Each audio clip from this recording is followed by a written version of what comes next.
สบายดีหมู่เพื่อน FC ทุกคนนี่แม่นวิธีและขั้นตอนการเฮ็ดปลายโฟมของค่อย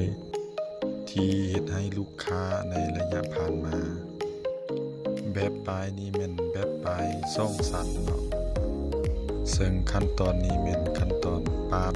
ตัวหนังสือออกเทื่อโตหลังจากปาดได้ครบตามจำนวนแล้วก็มาปาดลบขอบมันลบเหลี่ยมมันเพื่อให้ตัวหนังสือมันเป็นลักษณะกลมครับการที่เฮาปาดลบขอบเหลี่ยมแบบนี้มันจะเฮ็ดให้ตัวหนังสือโดดเด่นแล้วก็งามขึ้นตื่มเนาะหลังจากที่เฮาปาดออกมาเทื่อโตแล้วมันก็จะได้ออกมาแบบนี้และขั้นตอนนี้ที่ว่าเป็นขั้นตอน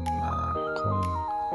การทากาวเนาะลุมกาวแล้วก็โรยพุ่งเรื่องหลังจากเราโรยแล้วหมดแล้วก็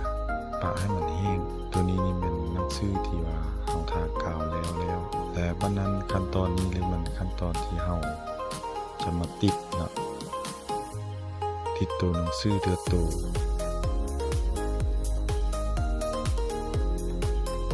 การติด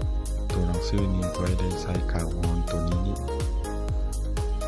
หลังจากที่เราวัดขนาดเราแทกขนาดกะได้แล้วเราก็เอาหนังสือมาย้าย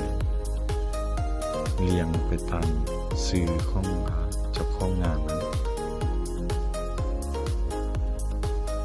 ปลายตัวนี้แม่นตัวที่เราปิดแล้วเนาะแต่ยังบ่ทันได้ปาดออกเทื่อหลังจากเราปิดแล้วก็มาปาดออกเลยเนาะปาดออก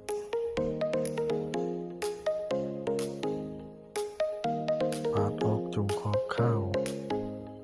แล้วมันก็จะออกมาประมาณนี้เนาะปลายที่เรา